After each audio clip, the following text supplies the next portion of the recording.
Shalom! Você está no podcast Exegese e Exposição. Exegese on demand para você. Aqui é o Davidson Bignon. Eu sou mestre em Ciências da Religião, professor de Exegese Bíblica no seminário, pastor congregacional e também publisher editorial. Eu ajudo pastores e líderes cristãos a fazer estudos bíblicos na igreja sem ter problemas com interpretações erradas. Então, se você está pensando em compreender a sua Bíblia com segurança, não deixe de assistir a mais episódios como este aqui. Muito bem, então assine o canal, acione o sininho, curta, comente e também compartilhe. Você poderá me dar uma força me ajudando a ampliar o alcance com os estudos bíblicos de qualidade na internet.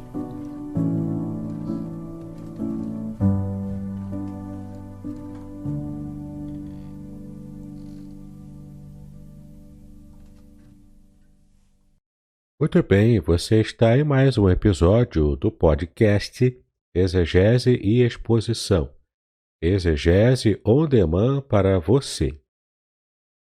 Eu estou apresentando aqui a você um estudo bíblico muito especial.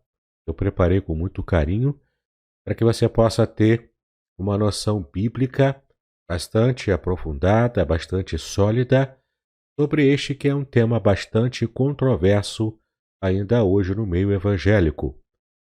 Vamos tratar nesse estudo, portanto, sobre o tema Avivamento pela Palavra. Mas antes de começarmos propriamente o nosso tema, eu quero convidar você a conhecer um pouco mais do meu livro recentemente publicado, chamado Revelações Originais do Salmo 23.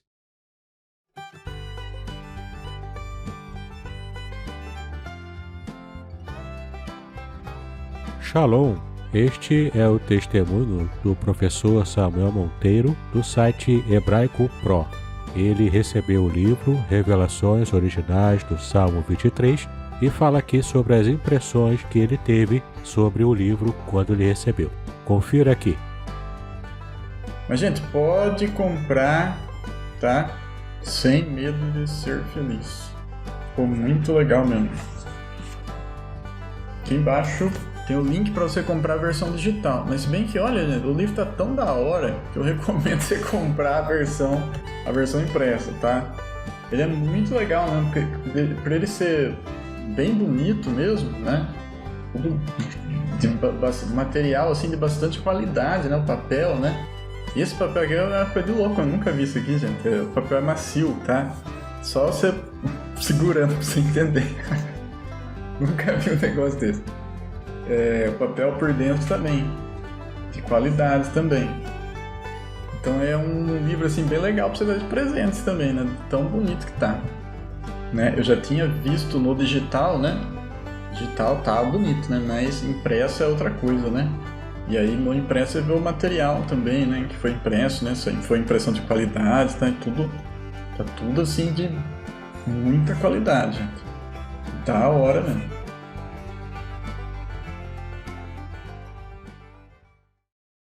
Muito bem, agora que você já conhece esse meu livro e talvez tenha interesse em adquiri-lo, basta fazer contato. Eu terei prazer em te dar as informações de como adquirir esse livro, ou mesmo o meu outro livro, que é bastante interessante também e atual para os tempos, né, em que vivemos.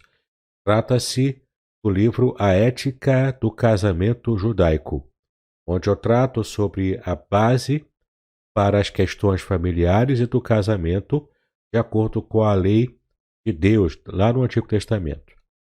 E esse livro é, na verdade, a publicação da minha monografia de mestrado em Ciências da Religião, onde todo esse interesse pela cultura judaica, pela cultura bíblica e também pelas línguas originais esteve de fato começando. Então vale a pena você buscar no site www.contextualizar.com.br mais informações sobre esse meu livro também e como adquiri-lo a para que você possa ter acesso a todo esse conhecimento. Muito bem, nós vivemos uma época em que muitas vezes as igrejas evangélicas têm buscado experiências com Deus. Isso não é ruim. Ter experiências com Deus, na verdade, é o que faz a nossa vida valer a pena. E mesmo nas igrejas, muitas vezes percebemos alguns irmãos que têm experiências reais com Deus. Deus realmente se revela para muitos deles. Mas muitas vezes, esses mesmos irmãos que recebem essas experiências especiais com o Senhor, eu creio que têm uma atitude bastante infantilizada, na minha opinião. Isso por quê? Porque as experiências podem até ser reais. Outras experiências podem até também ser forjadas. Mas não vamos tratar disso aqui. Levando em conta que são experiências reais, muitas vezes eu fico assim bastante preocupado com o modo como alguns dos nossos queridos irmãos têm tido reações bastante infantilizadas, ou então são reações muito passionais, em que há pouco equilíbrio em tudo que perceberam da revelação de Deus para eles próprios. Então, o meu objetivo nesse estudo bíblico é mostrar biblicamente o que de fato é o avivamento, especialmente fazendo a ponte dessas informações sobre o avivamento com a palavra de Deus, ou seja, o verdadeiro avivamento bíblico, ele acontece quando estamos próximos da revelação bíblica do próprio Deus, como ele se revelou em sua palavra. Então, se você tem interesse nesse estudo, nesse conteúdo, assine o canal, caso você não tenha assinado ainda, esse canal do YouTube, e esteja também pronto para clicar no sininho, curtir, compartilhar, fazer o seu comentário, talvez até uma pergunta, e eu poderei fazer contato com você aqui pelo próprio canal do YouTube. Mas caso você prefira me ouvir em podcast, não há problema, tanto para você que assiste aqui no YouTube, quanto para você também que está acompanhando esse estudo pelo podcast apenas em áudio, lá no meu grupo, no Telegram chamado Exegese e Exposição Materiais, ali haverá todo o conteúdo dessa apostila para você baixar. E você vai ter então contato com todos os versículos, as informações linguísticas, porque o nosso objetivo aqui é tratar de modo exegético todo esse material. E vamos falar agora sobre o avivamento pela palavra. Muito bem, como você pode ver aqui na primeira tela, então, você percebe que vamos tratar inicialmente do primeiro tópico, que é a noção bíblica de avivamento. E nós temos aqui já uma definição. O avivamento, de acordo com a Bíblia, ele pode ser entendido como uma lembrança dos feitos divinos com misericórdia no dia do julgamento. E a passagem que serve de base para que possamos entender esse primeiro conceito logo no início do nosso estudo é Abacuque, capítulo 3, versículo 2. E faremos assim com todo o conteúdo do nosso estudo, apresentando versículos e também elencando aqui palavras-chave nas línguas originais da Bíblia, para que a gente possa então entender o que de fato a Bíblia revela sobre esse assunto tão importante para a nossa vida espiritual.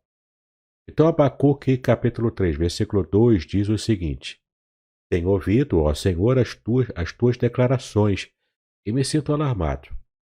Aviva a tua obra, ó Senhor, no decorrer dos anos, e no decurso dos anos, faze-a conhecida. Da tua ira, lembra-te da misericórdia.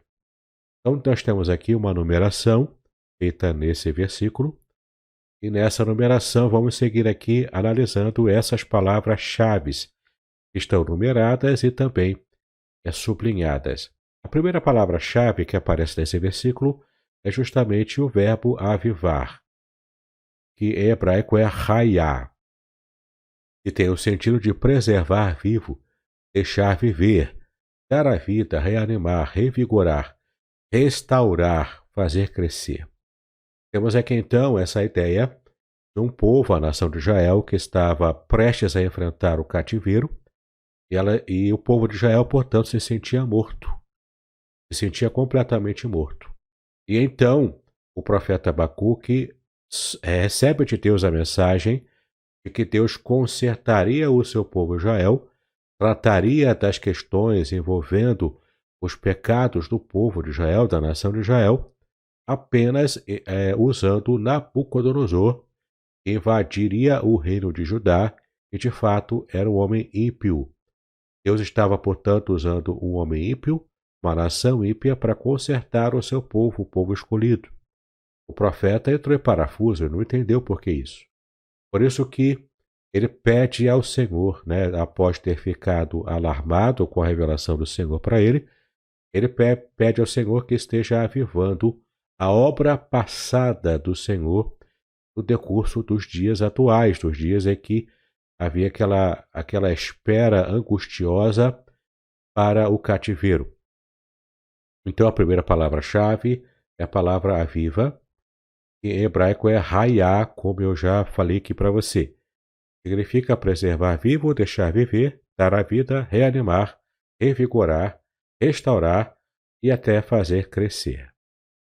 A segunda palavra-chave que eu também quero trazer aqui para você, sublinhada nesse versículo, é a palavra obra, em hebraico poal, que significa trabalho, obra feito, ou seja, toda a obra que Deus havia feito no passado para a nação de Israel, o profeta pede que ele esteja reavivando a memória do povo para que, de alguma forma, isso trouxesse uma esperança para que o povo, então, tivesse forças para enfrentar os dias que viriam, que seriam esses dias terríveis do cativeiro babilônico.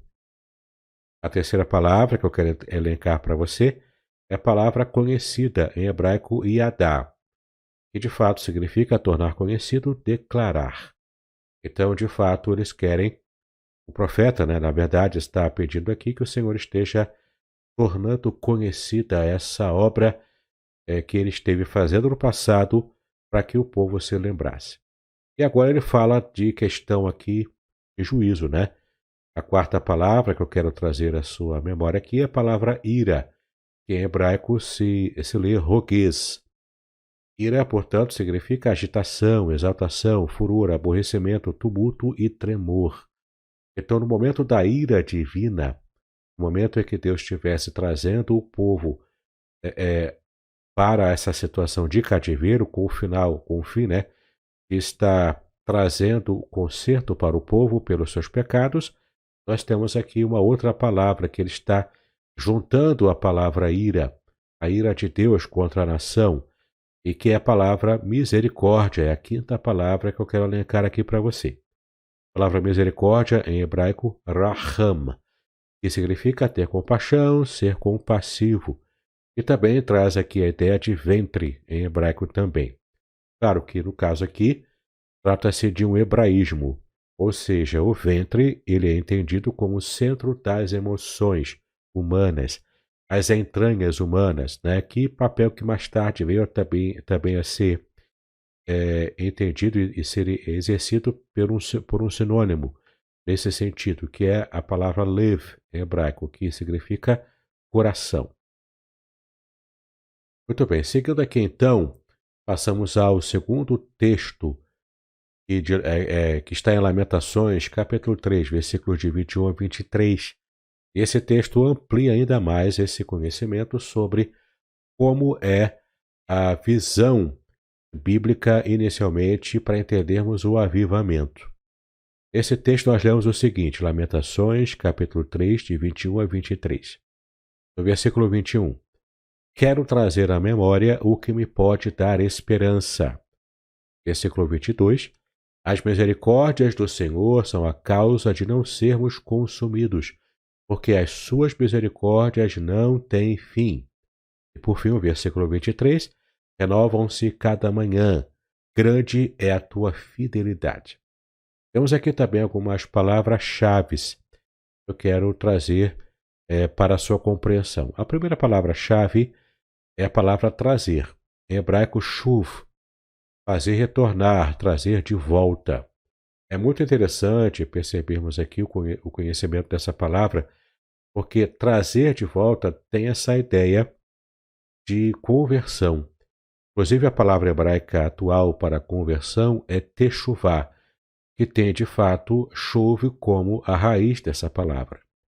Então, é trazer de volta, retornar ao ponto de antes de ter havido a ruptura, antes do pecado ter acontecido. Por isso que o profeta Jeremias, no seu livro de Lamentações, ele diz que ele quer trazer à memória o que pode dar esperança. E a palavra memória também está elencada aqui, que aqui no original em hebraico não é propriamente memória, mas aqui o profeta escreve na língua hebraica a palavra lev, que é coração, aqui no sentido de ser interior, a mente, a vontade, o coração propriamente ou a inteligência. Ou seja, ele quer trazer à sua memória as bênçãos do passado, aquilo que o Senhor já havia feito com o povo, né? E essa rememoração, esse esforço pela memória das coisas boas do que Deus fez no passado, daquilo que estava entranhado no interior do profeta, na mente, no coração dele, isso traria esperança. A palavra que aparece aqui em hebraico para esperança, traduzida por Almeida como esperança, é a palavra yahal, que significa aguardar, demorar, aguardar por ou esperar por. Aqui essa ideia de esperar a ação divina. Esperar de fato que essa memória retorne ao coração do profeta e também estivesse trazendo a ele essa paciência para que ele pudesse aguardar e esperar pela ação divina, também no mesmo contexto, que é o contexto de cativeiro também. Né? Era uma situação muito angustiosa para os profetas e para o povo também, quando enfrentaria isso. Muito bem, então, em geral, a palavra hebraica para esperança é tikvah, que tem inclusive um conceito interessante. A palavra tikvah, ela possui como raiz a palavra kav, que significa corda. E dando aqui uma interpretação bastante interessante na língua hebraica, é que a esperança é quando você ata uma corda às promessas divinas, às promessas de Deus, para que então você esteja preso a essas promessas e isso renova no seu coração a esperança. Mas não é o caso aqui, não aparece aqui no original a palavra tikvah para esperança, mas aparece um sinônimo a essa palavra, um pouco menos usado, mas ainda assim traduzido em português adequadamente como esperança, que é a palavra yahal. Bom, a quarta palavra que eu quero também destacar para você nesse versículo é a palavra misericórdias, em hebraico hesed, e pode também ser traduzido como bondade, benignidade e fidelidade. De fato, a palavra hesed traz essa ideia, inclusive dependendo do contexto, ela também pode ser traduzida como graça, embora a palavra graça propriamente seja a palavra ren em hebraico. Mas aqui, de fato, é misericórdia. Aqui, na língua portuguesa, que proveio do latim, misericórdia significa amor ao miserável. Miseros, miserável em latim, e córdia, que traz essa ideia de coração, portanto, amor. Então, amor ao miserável, né? Mas vamos ficar aqui com o original hebraico, cuja palavra é hesed, que é bastante comum no texto da Bíblia hebraica. A quinta palavra que eu quero também destacar para você é a palavra consumidos, porque aqui estava o coração, o cerne do sentimento do profeta e depois também do povo, porque eles se sentiam consumidos. Em hebraico, a palavra é tamam, que significa completamente destruídos, exterminados, ou seja, sem nenhum tipo de vida, de fato, totalmente mortos. Inclusive, em uma pregação que eu fiz recentemente, e está disponível já no meu canal do YouTube, e você pode ter acesso, é a pregação que eu fiz sobre o Vale de Ossos Secos, quando trata realmente desse sentimento de o povo estar completamente morto e consumido como esse vale de ossos secos, lá no profeta Ezequiel. Vale a pena você ouvir essa mensagem assim que terminar o vídeo desse estudo. A sexta palavra que eu quero chamar a sua atenção aqui é misericórdia, uma palavra-chave muito importante do que esse versículo está dizendo. Ou seja, na hora da ira, o profeta pede que Deus haja com misericórdia para esse povo para o qual Deus já havia abençoado e cuidado antes.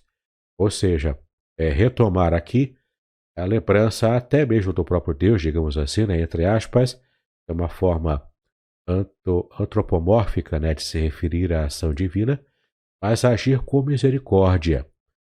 E a palavra misericórdia em hebraico é raham, que significa também ter compaixão, ser compassivo, e tem também aqui a ideia do ventre, que eu já expliquei aqui desse hebraísmo no versículo anterior. Bom, temos ainda a sétima palavra importante, a palavra fim, e, ou seja, mostrando que as misericórdias do Senhor não têm fim, certo? Então, aqui essa mesma palavra aparece e temos aqui em hebraico a palavra kalá, que significa algo completo, finalizado ou terminado. Ou seja, a bondade de Deus jamais se esgotará, pois ele tem medida infinita. Deus, portanto, é infinito e seus atributos também são infinitos. Deus é pródigo, portanto, em abençoar-nos com a sua bondade. É muito interessante, né? Quando a gente pode perceber, de fato, que Deus tem prazer em nos abençoar e abençoar com grandes coisas. A oitava palavra é a palavra renovam-se, em hebraico hadash. Significa literalmente novo, recente ou fresco. Então as misericórdias do Senhor não têm fim, porque elas são muito grandes e elas também se renovam. Elas se tornam frescas, novas a cada manhã. E por fim, temos aqui a palavra grande, em hebraico rav. É grande, abundante ou bastante. Temos aqui a ideia de quantidade.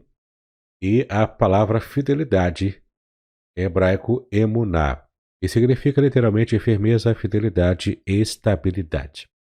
A palavra emuná também, dependendo do contexto, ela também pode ser traduzida como fé, como de fato aparece em grande quantidade essa palavra na Bíblia e também traduzida como fé.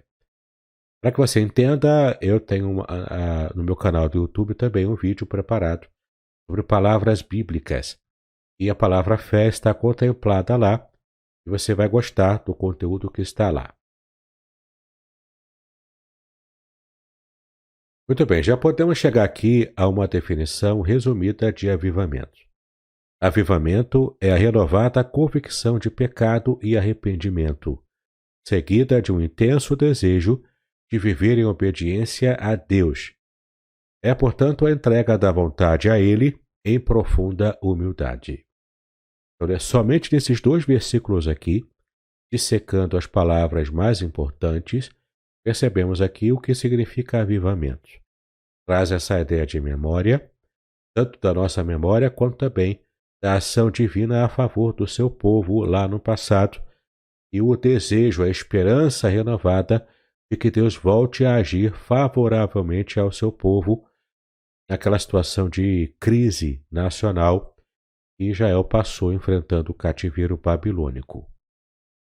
Bom, vamos agora abrir aqui o texto conhecido de nós, que é 2 Crônicas 7, versículos 14 e 15, e vamos estudar aqui sobre as causas e efeitos do avivamento.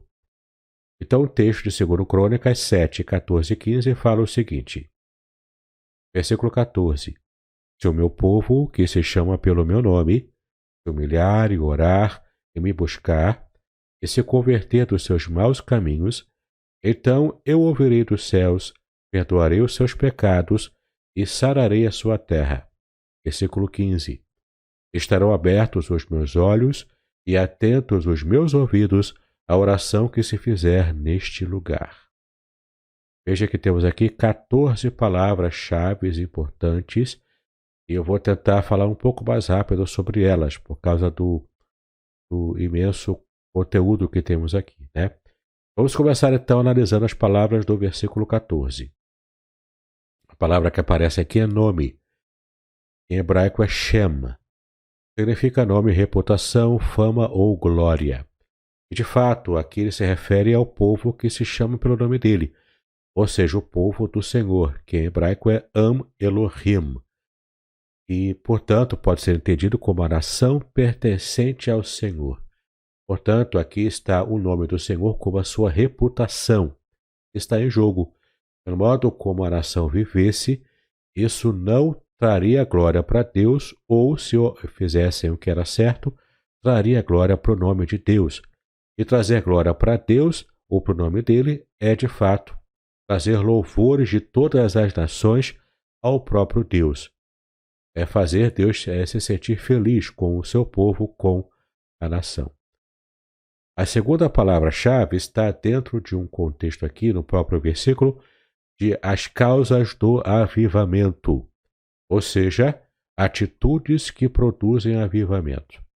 É claro que o avivamento é sempre uma obra divina, e nós, seres humanos, não podemos propriamente estar induzindo Deus a fazer um avivamento. Não é essa a ideia. Mas a ideia aqui é termos as atitudes corretas que podem, de alguma forma, fazer com que Deus nos responda com o avivamento. Seja o avivamento pessoal, seja o avivamento como nação, no caso aqui de Israel, seja o avivamento também numa igreja, numa comunidade religiosa cristã, tá bom? Muito bem, então, causas do avivamento segundo esse texto de 2 Crônicas 7, versículos 14 e 15. Temos aqui a atitude de humilhação. Em hebraico, a palavra kaná, que significa ser humilhado ou ser subjugado. Ou seja, nos colocarmos diante do Senhor em humilhação perante Deus, sendo subjugados a Ele, completamente humildes, reconhecendo o seu senhorio sobre a vida de cada um de nós. A segunda palavra aqui, que faz referência, que no caso é a terceira do versículo 14, que faz referência a essas causas do avivamento, é a palavra orar, em hebraico palal, que significa de fato orar e interceder por alguém. Então, uma atitude de oração, ela favorece o avivamento. A quarta palavra aqui no versículo é a palavra buscar, em hebraico bakash, que significa procurar para encontrar, desejar ardentemente encontrar alguma coisa, ou no caso aqui, buscar a Deus, desejar ardentemente encontrar o Senhor. Isso de fato produz o avivamento. Quinta palavra nesse versículo, ainda no versículo 14, é a palavra converter. Como nós já vimos aqui, em hebraico é a palavra shuv, que é voltar, retornar para Deus. Aqui, portanto, essa ideia de conversão, que não é apenas a conversão para a salvação, como nós já tivemos uma vez na vida, mas também as diversas conversões que precisamos ter ao longo da nossa caminhada cristã. Então, conversão é importantíssimo para que haja o avivamento de Deus nas nossas vidas. Chegamos então à terceira parte do versículo 14, que vai falar dos efeitos do avivamento. Ou seja, os efeitos marcam a aprovação de Deus e o avivamento propriamente dito. Então, quais são os efeitos do avivamento de Deus sobre nós? A sexta palavra traduz isso. Ouvirei. O Senhor ouvirá. Em hebraico, chamar. Ele ouvirá com atenção e interesse as orações que nós podemos fazer a Ele. A sétima palavra do versículo, perdoarei. Além de ouvir, ele perdoará. Em hebraico, calar. Que significa literalmente perdoar ou desculpar, tirar toda a culpa de alguém. A oitava palavra, sararei. Em hebraico, rafá. De fato, essa palavra aqui se refere a Yahweh Rafá, o Senhor que cura. Rafá significa curar, tornar saudável. Então, de fato, todas essas palavras-chave, essas 8 palavras-chave do versículo 14, nos trazem esse programa de avivamento que Deus mesmo havia profetizado, havia colocado para o seu povo. Mas o versículo 15 está agora diante de nós. E temos então a nona palavra desses 2 versículos, é a palavra abertos, em hebraico patar, que literalmente é abrir, né? Então, os olhos do Senhor estarão abertos. E os olhos justamente é a próxima palavra-chave, em hebraico ain. Olho também se refere às faculdades mentais e espirituais, dependendo do contexto. Aqui se refere, portanto, à atenção divina que está completamente voltada para o seu povo naquele momento especial da inauguração do Templo de Salomão. E eu tenho também uma mensagem muito especial nesse próprio contexto. A palavra impactados pela Shekinah. Eu recomendo que você assista essa mensagem e vai ampliar ainda mais o seu entendimento desse contexto e você vai ver o quanto o avivamento de Deus pode acontecer, inclusive, na sua igreja, caso todo o povo de Deus esteja imbuído deste mesmo sentimento. Então, nós temos aqui os olhos de Deus atentos, a palavra hebraica, que é a 11ª palavra que nós estamos elencando aqui, a palavra kashuv, que significa estar atento, ser atencioso para com tudo que se faz naquele lugar, no caso o Templo de Salomão, na sua inauguração. A 12ª palavra também ouvidos, né? Em hebraico ozen. É ouvido, ou seja, abrir o ouvido, é estar completamente atento, né? São duas formas de metonímia na língua hebraica para que a gente possa entender que Deus está prometendo estar atento a tudo o que se faz naquele local especial, que era o local do Templo de Salomão. Então, olha que interessante, abertos os meus olhos e atentos os meus ouvidos é mais um hebraísmo. Ou seja, estarei bastante interessado e atento é a promessa de Deus para aqueles que estavam buscando ter as atitudes corretas. E essas atitudes trazem o avivamento da parte do Senhor. A 13ª palavra é oração. Aqui uma outra palavra, a palavra tefilá, que é oração propriamente dito, né? A atitude de oração, portanto, traz avivamento. E, portanto, a palavra lugar. Nessa parte final aqui, a 14ª palavra lugar, em hebraico makom, que significa lugar onde permanecer, ou seja, o lugar geográfico, o Templo de Salomão, estava sendo recém-inaugurado naquele momento. Você vai perceber todas as teofanias que aparecem ali. É uma mensagem tremenda. Novamente, eu recomendo que você assista a mensagem Impactados pela Shekinah. Tenho certeza de que você ficará impactado após ouvir essa mensagem.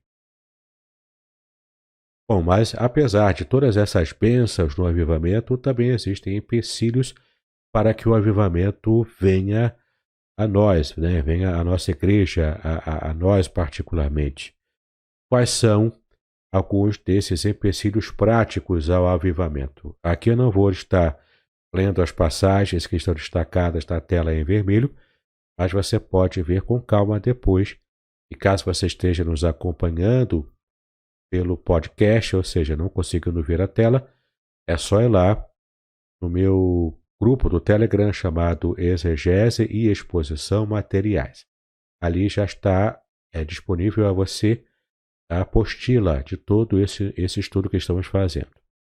Bom, quais são então os empecilhos ao avivamento? Primeiro, não perdoar. A atitude de não perdoar realmente afasta a ação de Deus na nossa vida.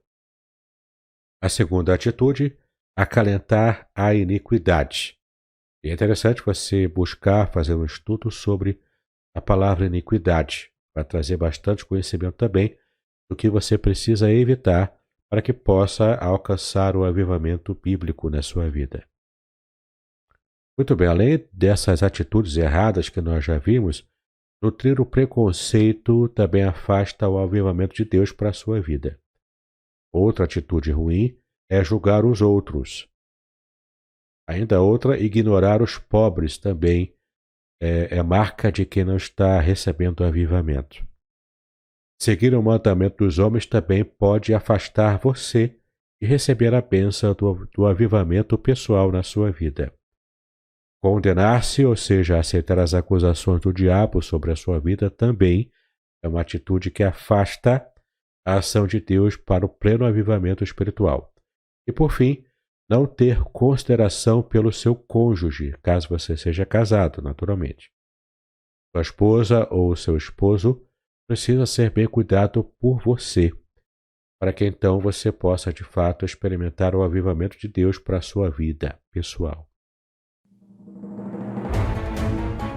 Podcast Exegese e Exposição. Exegese on demand para você.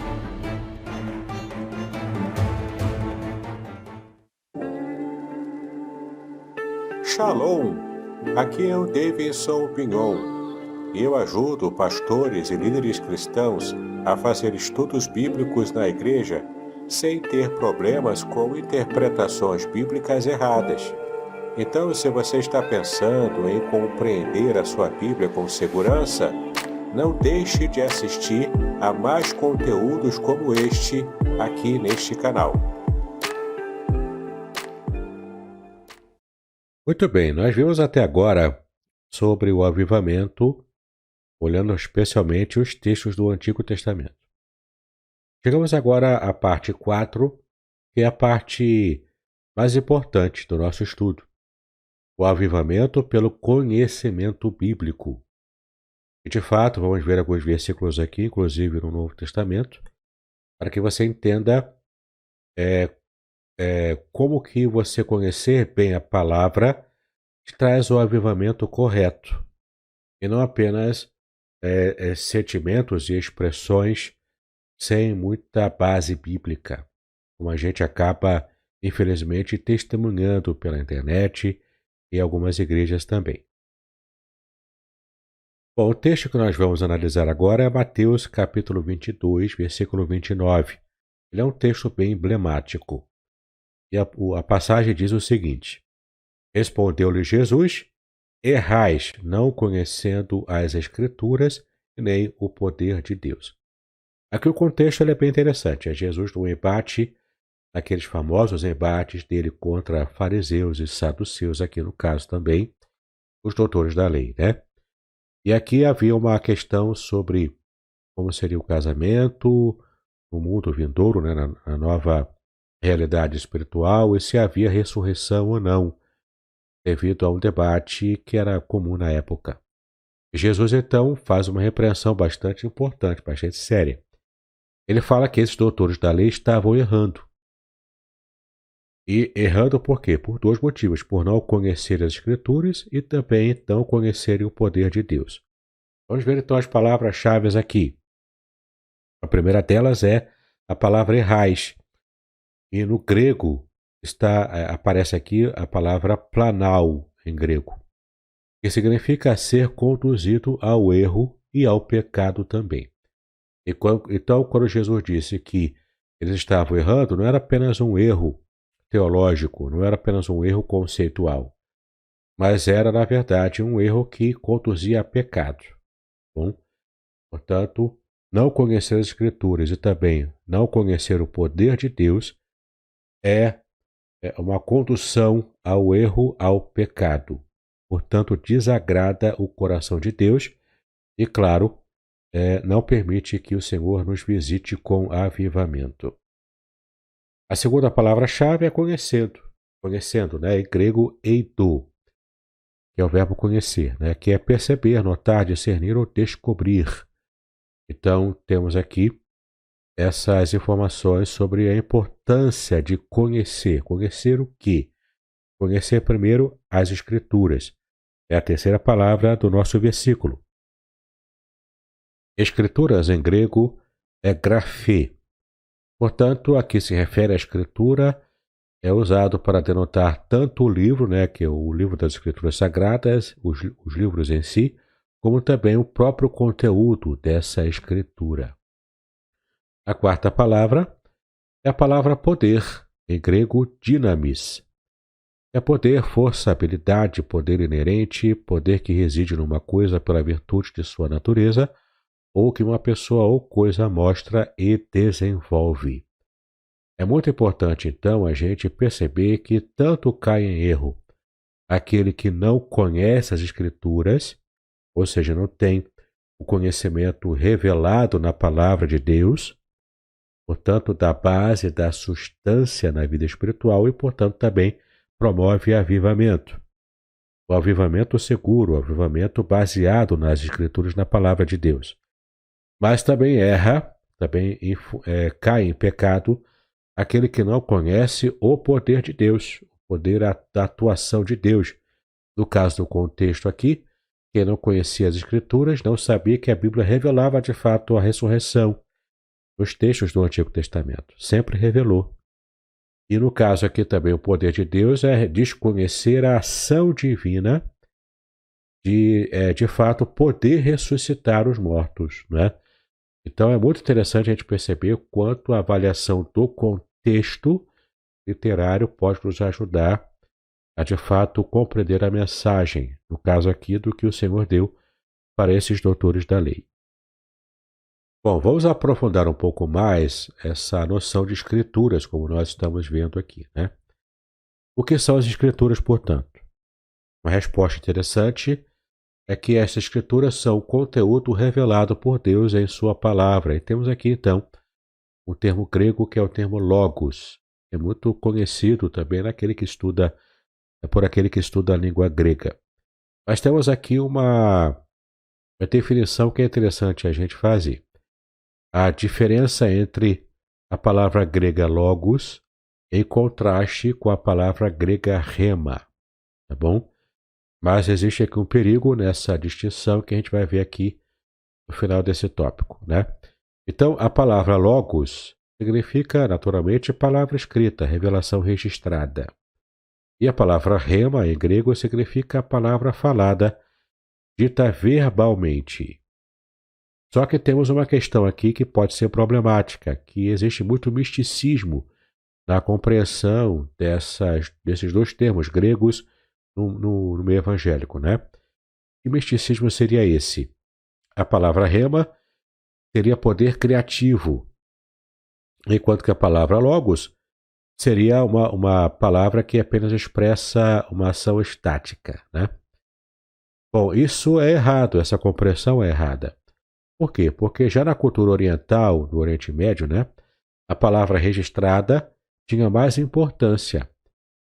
Jesus Cristo, inclusive, foi chamado de o Verbo, ou seja, o Logos em grego, o Logos de Deus, né? Veja lá em João, capítulo 1, versículo 1, que é um texto também sobejamente conhecido do povo evangélico, né? Em grego é em arque, em hologos. Então, ou seja, no princípio era o verbo, e o verbo aqui, como está em nossas versões em português, mas em grego aparece logos. Bom, em João 5,39 é uma outra passagem do Novo Testamento também, que nos ajuda a entender a importância de conhecermos a Bíblia para que tenhamos avivamento espiritual. João 5,39 diz o seguinte: examinais as Escrituras, porque julgais ter nelas a vida eterna, e são elas mesmas que testificam de mim. Olha que interessante percebermos aqui o quanto o exame das Escrituras nos faz, de fato, alcançar a vida. E não é vida qualquer, né? A vida eterna. Isso é avivamento, né? Avivamento espiritual. Mas vamos seguir, então, com as palavras elencadas aqui nesse versículo. A primeira palavra, naturalmente, o verbo examinar, né? Está aqui no imperativo. Então, examinais, em grego, ereunau, que significa pesquisar, examinar.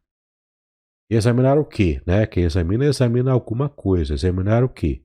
As escrituras, em grego, grafê, como nós já vimos também. Ou seja, a escritura usada para denotar tanto o livro em si, como o conteúdo também, que foi revelado, né? Que é a palavra de Deus propriamente revelada.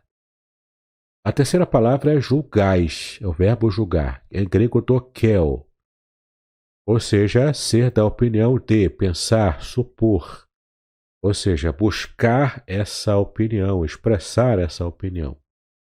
Portanto, essa terceira palavra aqui mostra a importância de fato, termos opinião sobre o que estamos estudando na palavra, no exame das Escrituras, né?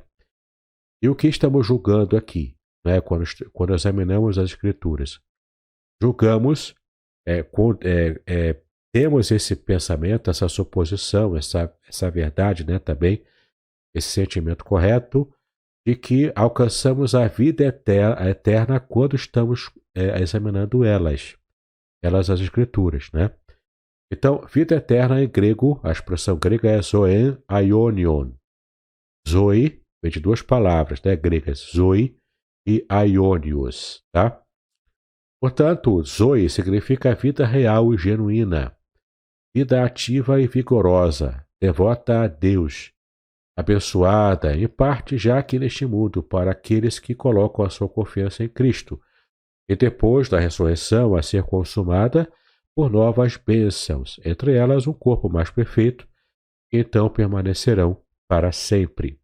Daí essa ideia de aionios, né? Porque traz essa ideia de eternidade, portanto, essa vida de qualidade superior e que ela se espelha para frente, né? Ela se expande para a eternidade. É interessante você também perceber que temos aqui duas palavras gregas para a vida que podem fazer contraste também. A palavra bios, que é uma vida propriamente biológica, mas atrelada à vida física. E aqui propriamente a palavra zoe, que é a vida de qualidade superior, tá? E portanto, como estamos vendo aqui, essa vida eterna é a vida de qualidade superior e que também se expande para a eternidade. Portanto, é uma vida que não tem fim. Uma vida de bênção, prosperidade, de felicidade, vida com V maiúsculo, né? Digamos assim. A última palavra desse versículo é testificar. Verbo testificar, em grego, martirel. Ser uma testemunha, dar testemunho, isto é, afirmar ter visto ou ouvido ou experimentado algo, ou recebido por revelação ou inspiração divina. Então, de fato, martirel lembra a nossa palavra portuguesa martírio, né? Porque, de fato, a palavra portuguesa deriva da palavra grega martirel, tá bom? E aqui é testificar, servir de testemunha, provar alguma ação, algum ato, né, para poder comprovar algo, tá bom? Bom, falamos do poder de Deus. Vamos então examinar agora o versículo que nos ensina o que é o poder de Deus. E o texto está em Romanos capítulo 1, versículo 16. E o texto fala o seguinte: pois não me envergonho do evangelho, porque é o poder de Deus para a salvação de todo aquele que crê, primeiro do judeu e também do grego. E claramente vamos analisar aqui as 4 palavras elencadas, que são as mais importantes, nesse versículo de Romanos 1,16. A primeira palavra é evangelho, em grego euangelion, que significa recompensa por boas notícias, portanto é uma bênção, né? O evangelion é uma bênção, uma recompensa que recebemos por estarmos sendo portadores de boas notícias. E temos aqui a nossa palavra poder, né? Dinamis em grego, como nós já vimos lá, que é poder, força, habilidade, poder inerente, enfim. É o poder de modo completamente... É uma ação, né, completamente dada por Deus para nos dar poder. Nós não temos poder por nós mesmos, mas o poder é o próprio Evangelho. O Evangelho é identificado aqui com o poder de Deus, que provém de Deus, né? A proclamação desse Evangelho, dessa salvação em Cristo Jesus. E de fato, chegamos aqui à terceira palavra-chave desse versículo, que é a palavra salvação, em grego soteria, que significa livramento, preservação, segurança, salvação, enfim. Livramento mesmo, salvação segura de uma situação de morte ou de perigo, né? E a quarta palavra, a última aqui do versículo, é a palavra crer, grego pisteuo, que significa pensar que é verdade, estar persuadido de alguma coisa, acreditar, depositar confiança, no caso aqui, confiança em Deus, né? Devido à ação dele de salvação. Muito bem, vamos então seguir agora para o nosso próximo objetivo aqui no estudo, e é o objetivo negativo. A gente perceber aqui o que a Bíblia ensina como algo ruim, ou seja, a destruição que alguém pode alcançar pela ignorância.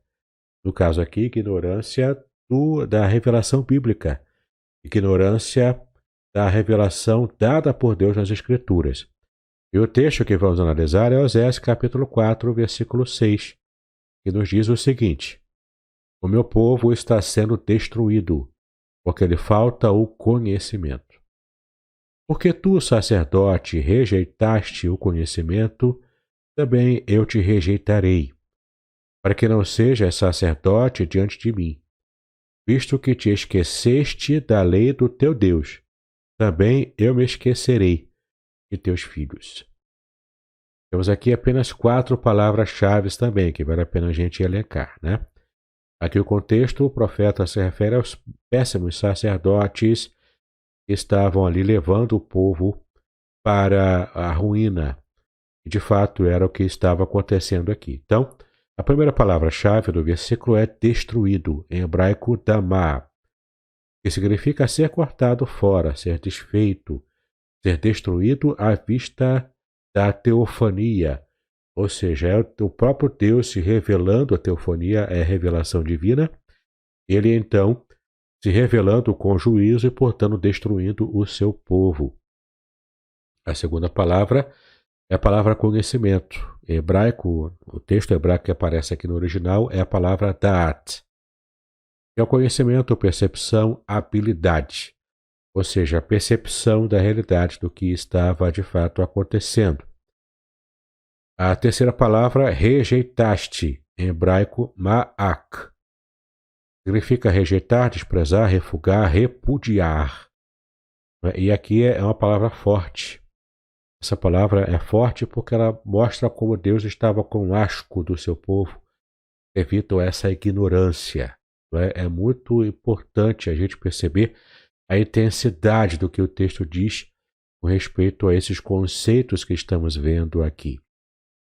E, portanto, a última palavra é esqueceste, em hebraico shakar,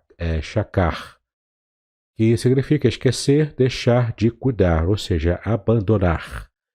Abandonar completamente a lei de Deus, né? E, portanto, Deus diz, porque vocês me abandonaram a lei, eu também esquecerei dos teus filhos, ou seja, vocês, sacerdotes, receberão o juízo do meu esquecimento. Olha como é que é forte isso, né? Daqui uma lição muito importante para quem é pastor, para quem é pregador, para quem é líder de uma igreja, líder do povo de Deus. Isso é algo muito sério, né? Você pode brincar com as coisas de Deus. O juízo de Deus, ele é muito sério e realmente chega quando a gente menos espera, né? Então, não seja destruído pela ignorância e nem destrua o povo que você lidera, também levando-os à ignorância. Ignorância do próprio Deus, do conhecimento do próprio Deus diretamente, até mesmo com experiências com ele, e também, principalmente aqui no contexto, ignorância das Escrituras, da palavra revelada. Bom, mas graças a Deus, o avivamento ele também é uma promessa. Então, ao mesmo tempo que a destruição pela ignorância, portanto, não há avivamento, mas a morte espiritual e até morte física, o avivamento ele foi prometido por Deus, né, para o seu povo. Isso traz esperança para nós, traz essa corda que lançamos do nosso coração direto para as promessas de Deus, né? Como eu já expliquei aqui, que se refere à palavra tikvah, em hebraico, é a principal palavra para a esperança. Bom, vamos ver aqui o texto de Isaías, capítulo 44, do versículo 3 ao versículo 5, que fala sobre o avivamento como promessa divina. No versículo 3 nós lemos: Porque derramarei água sobre o sedento, e torrentes sobre a terra seca. Derramarei o meu espírito sobre a tua posteridade, e a minha bênção sobre os teus descendentes. No versículo 4: e brotarão como a erva, como salgueiros junto às correntes das águas. Versículo 5. Um dirá: Eu sou do Senhor. Outro se chamará do nome de Jacó. O outro ainda escreverá na própria mão: Eu sou do Senhor, e por sobrenome tomará o nome de Israel. Bom, veja que passagem interessante, né? Percebemos aqui a promessa do avivamento que Deus enviaria para o seu povo. Vamos continuar então vendo as 4 palavras-chave desse versículo. A primeira palavra é derramarei, em hebraico yatzak, que significa literalmente derramar, transbordar, fundir, escorrer. Olha que interessante, né? Você deve ter percebido até agora que estamos tratando de avivamento na Bíblia. E até agora não chegou a palavra fogo, mas chegou aqui a ideia da metáfora, né, da palavra água, ou torrentes, como nós veremos daqui a pouco também. Porque quem derrama o quê? Um líquido, derrama água. E isso é reforçado aqui com a segunda palavra, a palavra torrentes, em hebraico nasal, que significa fluir, inundação. Então, olha que interessante, a figura do avivamento não é o fogo, como muitas vezes a gente percebe o povo clamando nas igrejas evangélicas hoje. Mas, de fato, se você for ver biblicamente e fizer um estudo sério da palavra fogo, o fogo está associado ao próprio Deus, que ele é fogo consumidor, a palavra esh, em hebraico, é fogo, e também está associado à purificação e ao juízo. Portanto, é muito importante você perceber que a figura bíblica para o avivamento são as águas, as torrentes de águas, e não propriamente o fogo. Também sobre esse termo, né? Eu tenho uma mensagem no meu canal do YouTube chamado Águas para o Avivamento. É interessante, é uma mensagem antiga, mas tenho certeza que você também pode aproveitar quando eu trato ali também dos bolanes, que já acontece lá em Israel, né? E de fato a palavra torrentes é uma palavra muito importante, que traz vigor, que traz vida. Quando uma torrente passa cruzando Israel ali, por onde a torrente passa, existe o verdor que vai nascendo no meio de um deserto. Muito interessante você também fazer um estudo sobre as torrentes. Inclusive, eu tenho também um vídeo no meu canal do YouTube, quando eu analiso o Salmo 23, baseado nesse meu livro, né, do Salmo 23, de acordo com a geografia bíblica, junto com o professor Vernon Barros. Vai ser interessante você ver ali as torrentes, né, como aparecem lá nesse estudo. Vale a pena você conferir. Bom, a terceira palavra, a palavra bênção, em hebraico perachá. Bênção, prosperidade. Aqui é de fato essa ideia de prosperidade, de coisa que traz felicidade, que traz bênção para a gente. Brotarão, a última palavra aqui do versículo, brotarão, em hebraico tsamar. Brotar, crescer, né? Essa ideia de vicejar a vida. No caso aqui, no meio de um deserto, por causa das torrentes de água. Então a metáfora é muito séria, muito importante. E muito forte para a nossa vida também, né? As torrentes de água inundando a terra seca, trazendo vida. Isso é uma figura própria do avivamento que foi prometido da palavra de Deus. Ainda nesse mesmo texto de Isaías 44, do versículo 3 ao versículo 5, você vai ver aqui, de modo bastante didático, como que a promessa do avivamento acontece nessa passagem. Então, primeiro, as características do avivamento acontecem assim, né? Primeiro, é uma promessa de Deus. O avivamento é prometido pelo próprio Deus. Segundo lugar, ele vem com abundância, por isso a ideia da torrente. Em terceiro lugar, é uma necessidade que a igreja tem. Veja o versículo 3, né? Temos aqui a figura do Espírito Santo, que é a água. Portanto, não há vida sem água, e a água serve também para purificar. Tá bom? Então, olha que interessante, né? Por que a água foi escolhida por Deus para criar essa metáfora para o avivamento? Em quarto lugar, também a quarta característica do avivamento é que é sempre o resultado de um profundo clamor da igreja. Então a igreja clama, a igreja ora, a igreja busca ter essa santificação, essa proximidade com Deus, e então o avivamento pode chegar. E por fim, traz resultados gloriosos, como está no versículo 4. Quais são os resultados? Crescimento numérico, testemunho ousado e eloquente também de vida, como está no versículo 5. Né? Então é muito interessante você perceber essas 5 ações aqui, né, que dizem respeito às características do avivamento para aquele que está de fato buscando. Né? Bom, além de o avivamento ser prometido, ele também traz reanimação da nossa vida pela própria palavra. Isso é o avivamento, né?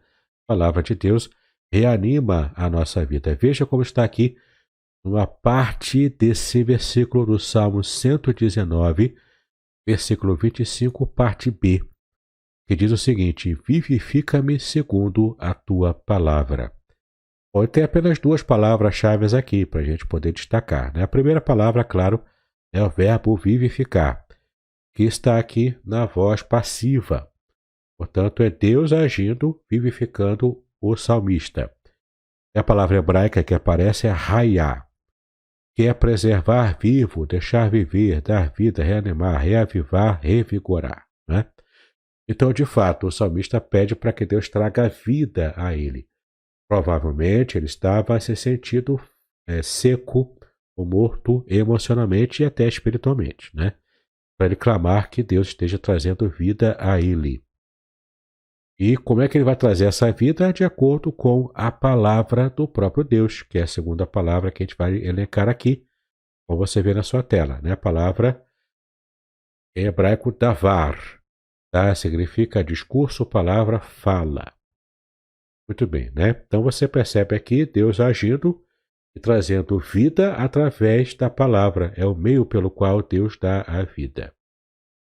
De fato, você lembrando de Gênesis, você vai se lembrar de que Deus foi criando todo o mundo, como nós conhecemos, todo o universo, através da sua palavra. Né? Veja o poder da palavra de Deus. Bom, já estamos quase chegando ao final do nosso estudo, mas veja aqui ainda Hebreus 4, versículo 12, ainda sobre esse tópico da palavra que nos reaviva, que nos traz o avivamento, a vida vicejando, pulsando em nossa espiritualidade. Né? Hebreus 4, versículo 12, porque a palavra de Deus é viva e eficaz, e mais cortante do que qualquer espada de 2 gumes, e penetra até o ponto de dividir alma e espírito juntas e medulas, e é apta para discernir os pensamentos e propósitos do coração. 5 palavras aqui que vamos elencar. Primeira palavra viva, grego zao, que nós já vimos aqui, a palavra zoi, né? Que aparece aqui em grego, que é vida com qualidade superior, viver, respirar, estar entre os vivos, ou seja, não inanimado e não morto. Gozar de vida real, ter vida verdadeira, né? Ser ativo, abençoado, eterno no reino de Deus. A segunda palavra, a palavra eficaz, em grego energês, que, claro, deu origem à nossa palavra portuguesa energia. Né? Energês é eficaz, ativo, uma vida realmente forte, ativa, né? De fato, a palavra de Deus ela é tanto viva quanto ativa, quanto eficaz, energética, digamos assim. Né? Cortante, a palavra de Deus também é cortante. Ou seja, em grego, tomoteros, que é mais afiado, né? É muito afiado, ou seja, corta com precisão. E a palavra penetra agora, em grego, dikneomai, ir atrás de, penetrar, perfurar. E, por fim, a palavra apta para discernir, em grego, kritikos. Em relação a julgamento, capaz de julgar, que tem a habilidade de julgar. E é muito interessante aqui que a palavra de Deus diz que a Bíblia, ela nos julga nos pensamentos e também nos propósitos do nosso coração. De fato, a palavra de Deus, ela é por ser viva e eficaz, e também cortante e penetrante, ela também nos discerne, nos julga. E é muito importante a gente perceber aqui, inclusive alguns entendem que a Bíblia diz que o crente não pode julgar em hipótese alguma. Alguns até trazem aquele versículo de Jesus, né, falando não julgueis. Bom, sobre esse termo eu quero explicar para você de que essa compreensão está errada. A Bíblia, na verdade, nos manda julgar sim. E se você quiser mais detalhes sobre esse assunto, eu também tenho um vídeo no meu canal, Mimimi Gospel, não julgueis, tá? Você vai gostar, tem um estudo bem completo ali sobre como a Bíblia, na verdade, nos ensina a sabermos julgar corretamente. Bom, enfim, eu quero tratar aqui com vocês ainda sobre o conceito da impiedade e fanerose atrelados ao que pretensamente chamam aí fora de avivamento. Você já vai entender o que significa isso.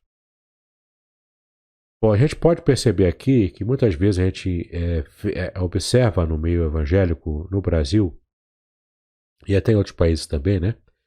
A gente percebe o que as pessoas chamam de avivamento. E aqueles exageros próprios, né, de movimentos assim. Só que a gente também percebe que não, esse movimento de avivamento, entre aspas, não é seguido de uma melhora na impiedade, da violência, nos roubos, nos assassinatos, não diminuem. Tá? E quando há avivamento genuíno, essa é uma marca também de que há diminuição na cidade ou no estado ou no país, né? Há uma diminuição real dessas escaladas da impiedade. E se não há, portanto, essa diminuição, o que há não é avivamento. E a gente precisa, então, prestar atenção no que estamos estudando até agora aqui, nesse material, né? Então, por que não há melhora na sociedade se há aumento de, entre aspas, convertidos? Não há avivamento, portanto, né? Resposta: porque não há avivamento no modo bíblico, no meio evangélico no Brasil. O que há é movimento de fanerose. E já vou explicar para você o que significa fanerose. Em geral, as pessoas que acabam tendo essas experiências confundem com o avivamento bíblico. Fanerose significa o ato de tornar visível ou transparente, cair no poder e também manifestações desconexas e perda de controle. Isso é fanerose, tá? É uma experiência muito comum no meio evangélico. Infelizmente, a gente percebe que são apenas histrionismo emocional e, na verdade, tem pouco de avivamento propriamente bíblico, tá? Isso é com tristeza que acabamos percebendo. Por quê?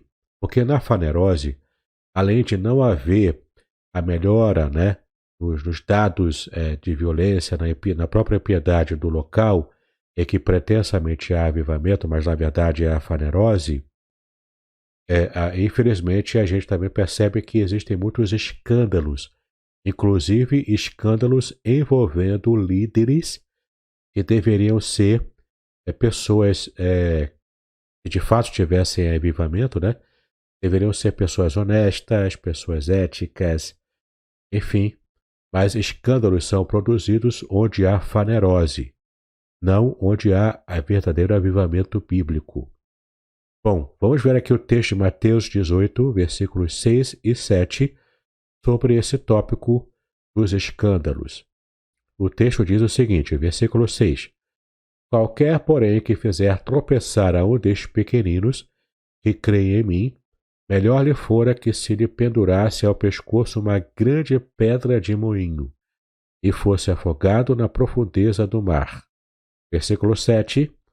Ai do mundo por causa dos escândalos, porque é inevitável que venham escândalos, mas ai do homem pelo qual vem o escândalo.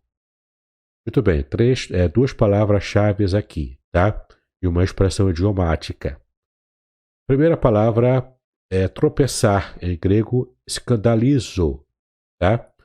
De fato, ela é uma expressão que diz respeito à nossa palavra escândalo em português, né? Escandalismo, portanto, em grego significa colocar uma pedra de tropeço ou obstáculo no caminho, sobre o qual outro pode tropeçar e cair. Então temos aqui nessa imagem figurada, né, nessa palavra figurada aqui, a ideia de tropeçar, colocando uma pedra de tropeço, e a ideia aqui é de você perceber aqui o trocadilho que o próprio Cristo faz aqui em grego, quando se refere à nossa segunda palavra elencada aqui, que é a palavra pedra de moinho, em grego onikos. Ou seja, uma coisa para jumentos. Estas bestas eram frequentemente empregadas para mover pedras de moinho. E aqui temos a expressão idiomática, né, que é justamente pedra de moinho, que significa o seguinte, o que Jesus quis dizer aqui nas entrelinhas, né? Tome a grande pedra, que é de moinho, que você quer colocar na frente do outro para que ele caia. No caso aqui, a pedra de tropeço, na verdade, né? E coloque aí seu pescoço para que você morra afogado, porque melhor é que aconteça isso do que você servir de pedra de tropeço para alguém faz parte aqui dos pequeninos de Jesus, ou seja, aqueles que começaram na fé para de fato creem no Senhor, não é? Então é muito importante que você entenda a força dessa expressão idiomática do que Jesus disse aqui em Mateus 18, versículos 6 e 7, como acabamos de ver aqui. Muito bem, para fecharmos então essa parte dos escândalos, vamos agora falar da necessidade da ordem no culto. Não vamos abranger muito. Na verdade, eu vou apenas citar e recomendar que você faça a leitura dessa passagem bíblica de 1 aos Coríntios e todo o capítulo 14. Faça a leitura com cuidado, com atenção, né? Faça a leitura atentiva da Bíblia. Se você tiver condições de olhar o original grego, dá uma olhada lá também para você fazer o estudo mais completo possível e você entender o quanto a fanerose produz escândalos, produz algazarra no culto público. Isso não é, de maneira alguma, sinônimo de avivamento, apenas de algo produzido pela própria carne e até usado pelo diabo também para trazer confusão no meio evangélico. Bom, chegamos aqui à sexta parte do nosso estudo, onde vamos ver aqui o que é o avivamento espiritual no Antigo Testamento. E temos apenas algumas passagens aqui, que eu claramente não vou ler, por causa do nosso tempo, né? Mas você pode ver com calma. As passagens são Gênesis 35, de 1 a 15, que fala do avivamento após se livrarem dos ídolos. E temos aqui um modelo bem interessante. A primeira atitude do povo é o arrependimento, depois o reconhecimento público dos pecados, terceira parte, livrar-se dos ídolos, propriamente dito, né? E o resultado, Deus abençoou o povo de forma pública com o avivamento dessa passagem. Outra passagem é Juízes, capítulo 2, de 11 a 19. E aqui a gente vê o avivamento pela ação dos juízes, mas era um avivamento temporário. Era uma época difícil, na época dos juízes para Israel. Em Juízes capítulo 3, versículo de 7 a 11, temos aqui o momento de Otoniel, onde aconteceu aqui um avivamento pelo retorno da adoração exclusiva a Yahweh. De fato, o povo de Israel estava constantemente caindo por causa da idolatria. E quando então o povo retornava para Yahweh e dava exclusividade de adoração apenas a Yahweh, então acontecia o avivamento. 1 Samuel, capítulo 7, de 1 a 10, nos fala sobre a vitória estrondosa como fruto da santificação. Aqui é também avivamento. 2 Reis 18, de 1 a 8, temos aqui a história de Ezequias, onde houve o avivamento pessoal que abençoou o povo, especialmente nos versículos 6 e 7. Segundo Crônicas 14, do versículo 1 até o capítulo 15, versículo 19, e o avivamento que o rei Asa participou. Segundo Crônicas 26, versículo 1, o rei Uzias. Segundo Crônicas 34, de 1 a 33, o rei Josias. Aqui ele achou a lei de Deus que estava esquecida, como você pode ver no capítulo 35, versículo 18. E por fim, aqui nessa lista, Neemias 8, versículo 1 até 9, versículo 38. Ou seja, o avivamento pela palavra de Deus propriamente dita é uma passagem muito bonita e muito conhecida. Aqui temos a situação de após o cativeiro e temos o problema crônico da idolatria em Israel, que foi finalmente curado após o cativeiro babilônico. Portanto, aqui, quando retornam para Jerusalém em Neemias, né?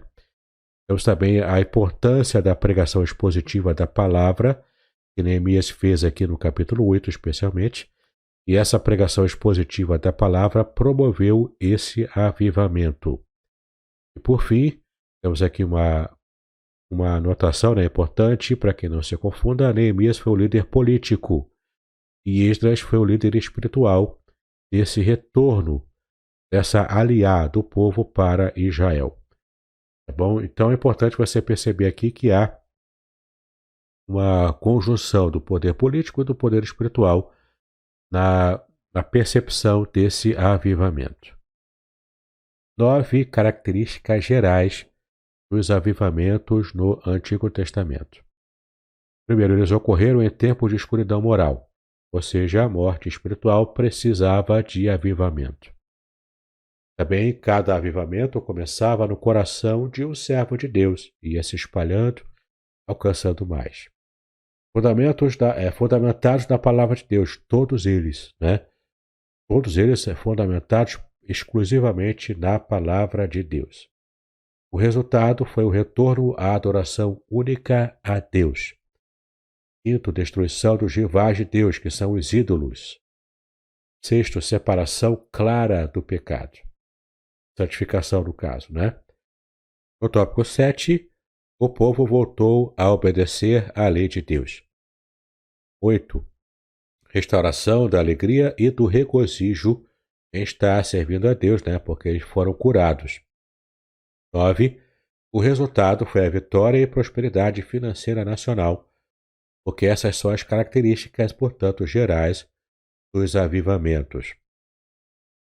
Temos ainda alguns apontamentos aqui que são interessantes para a gente perceber, né? Primeiro, Israel era uma nação teocrática, por isso vitórias nacionais e prosperidade para eles. Já a ênfase para a igreja são as bênçãos espirituais, como está aqui em Efésios capítulo 1, versículo 3. É claro que isso não quer dizer que a gente não receba bênçãos também materiais, prosperidade e vitórias nacionais também, né? Mas a nossa ênfase, segundo o Novo Testamento, são nas bênçãos espirituais.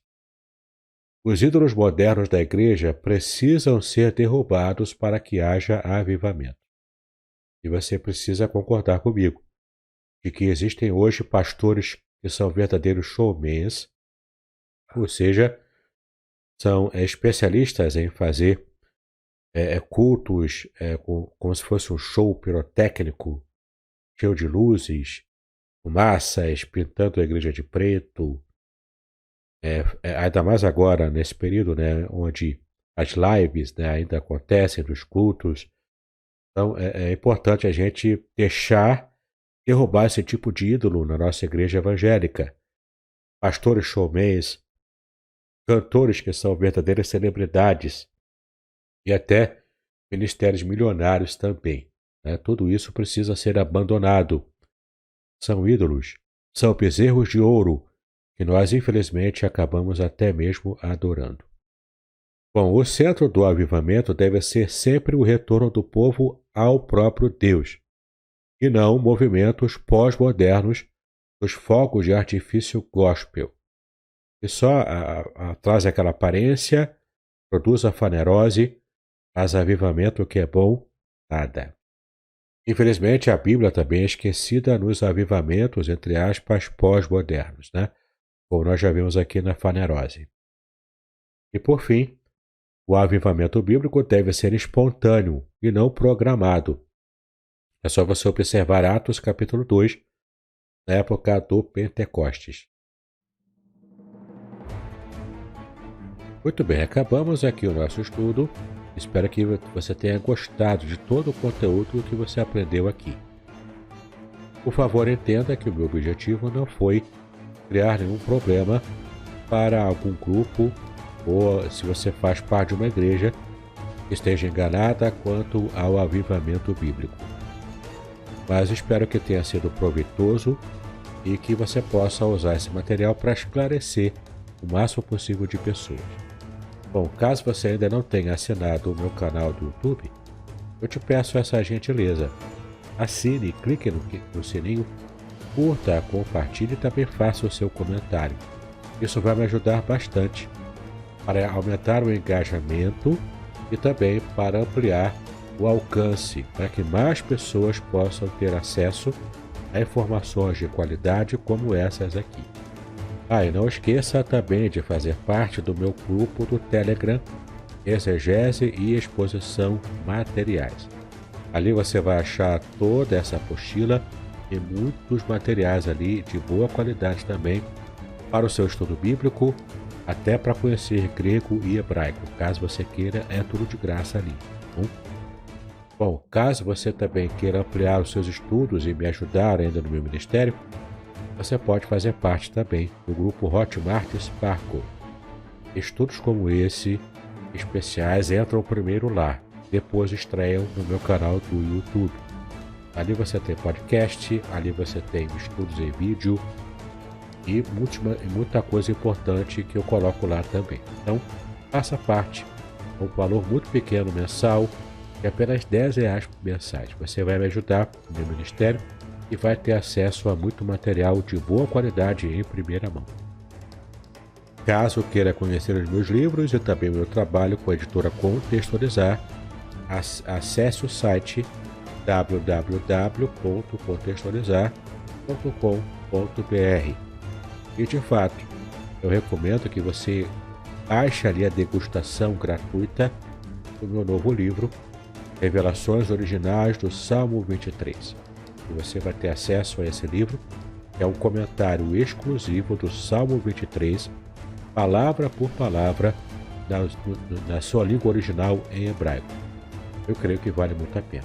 Bom, então baixe gratuitamente e conheça esse material e os outros livros também que estão sendo oferecidos ali no site da editora Contextualizar. E caso você também seja autor iniciante e queira publicar o seu livro, não precisa esperar muito. Acesse o site da editora Contextualizar e saiba como você pode ter o seu livro publicado e abençoar muitas vidas também com o seu ministério. Bom, muito obrigado pela sua atenção até aqui. Que Deus abençoe os seus estudos, paz e bênçãos sobre a sua vida.